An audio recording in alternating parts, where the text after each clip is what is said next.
श्रुति के सीधे से सवाल का सीधा जवाब नहीं दे पाया अनुज कपाड़िया। फिर से गोल गोल घुमा दिया श्रुति के सवाल को। आखिर क्यों? नमस्कार दोस्तों, स्वागत है आपका आपके अपने चैनल हंग्री स्पिरिट्स में। हंग्री स्पिरिट्स देख रहे सारे दर्शकों का मैं अंजू शर्मा दिल से स्वागत करती हूँ। श्रुति ने बड़ा ही सीधा सवाल किया, इसलिए श्रुति मुझे पसंद भी आती है क्योंकि वो बात बहुत स्ट्रेट करती है कि आप बताइए।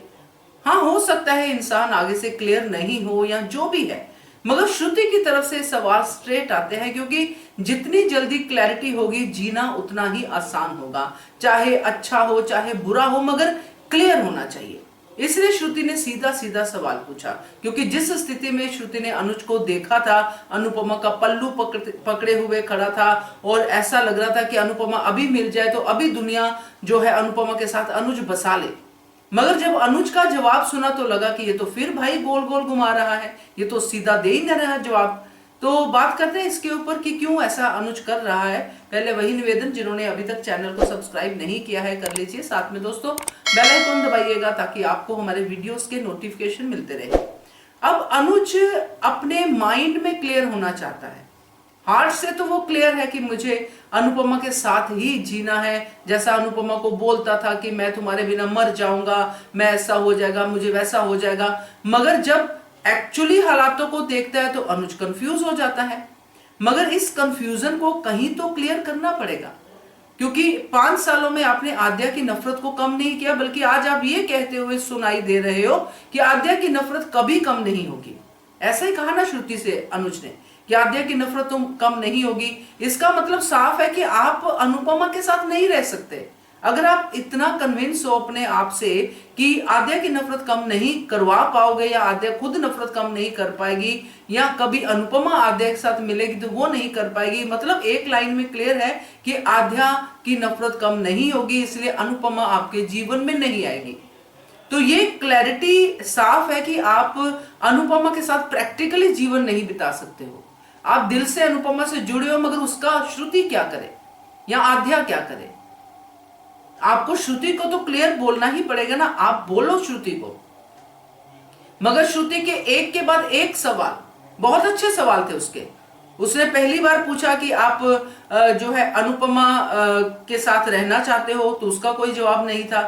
फिर गोल गोल की मुझे नहीं पता। फिर एंड में श्रुति ने पूछा कि क्या अगर आद्या हाँ कर दे तो आप अनुपमा का हाथ थाम लोगे, अनुपमा के साथ जीवन बिताओगे?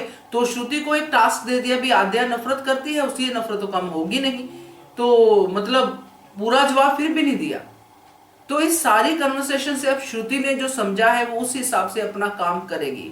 मुझे लगता है कि वो आद्या की नफरत कम करने की कोशिश करेगी।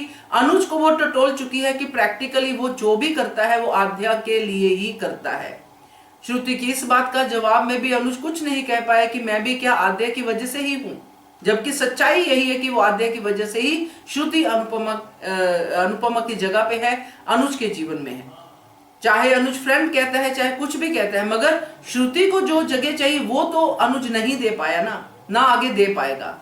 तो अब श्रुति को क्लियरेंस, अगर श्रुति आद्या की मां ही बन के रहना चाहती है तो ये श्रुति का फैसला है। दिल से अनुज ने क्लैरिटी दी है कि मैं नहीं कर सकता, मगर प्रैक्टिकली वो श्रुति को चाहता है कि आद्या के साथ रहे। और ये गोल गोल घुमा के अब इसमें से सीधा सीधा आंसर श्रुति निकालेगी। अनुज का मन टटोल लिया है उसने, अब वो अनुपमा का मन टटोलने गई है कि अनुपमा क्या कहती है इस पूरे टॉपिक के बारे में। और मुझे जहां तक लगता है कि अनुपमा अनुज से ज्यादा क्लियर होगी क्योंकि उसने पहले ही ये बातें सोची थी कि मैं अपना जीवन अकेले बिताऊंगी, मेरी बेटी मुझसे नफरत करती है। वही बात उसने अनुज को कही थी, वही बात वो आगे लेके जाएगी कि आप इन दोनों के साथ अपना जीवन आगे सोचिए, मुझे आप आउट कीजिए। ये बात अनुपमा क्लियरली श्रुति को कहेगी, उसको कन्विंस करेगी कि आपकी जरूरत है इन दोनों को। तो अब आगे किस तरह से इस स्टोरी को लेके जाते हैं, मगर आज फिर से मुझे अनुज से डिसअपॉइंटमेंट हुई कि क्लियर बात क्यों नहीं करता।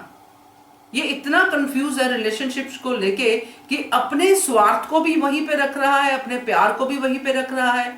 वो अनुज जो अनुपमा को कहता है कि मैं तेरे बिना मर जाऊंगा, वो अनुज श्रुति के सामने बोल ही नहीं पाता कि अनुपमा मिल गई तो क्या मैं उसके साथ रहूंगा। तो खुद से ही इतना ज्यादा कंफ्यूज है तो दूसरे लोग क्यों नहीं होंगे, हम क्यों नहीं होंगे, आप क्यों नहीं होंगे, सब होंगे। तो ये चीज जो है ये अनुज की सच में बहुत ही अजीब लग रही है। होता होगा, मैं मानती हूँ ऐसे होते होंगे लोग जो अपने रिलेशनशिप को नहीं संभाल पाते हैं या अपनी इमोशनल जो फीलिंग्स होती है उनको क्लैरिटी नहीं दे पाती है, मगर उनको एक चीज जरूर सोचनी चाहिए कि हमारी जो क्लैरिटी नहीं है उसकी वजह से बाहर कितनी लाइफ जो है सफर करती हैं जो हमसे जुड़ी हुई हैं, जैसे कि श्रुति, जैसे कि आद्या, जैसे कि अनुपमा। अब ये सब एक अनुज ही है जो क्लियर नहीं कर पा रहा, तो अब अनुज को क्लैरिटी लानी चाहिए, ये मुझे लगता है।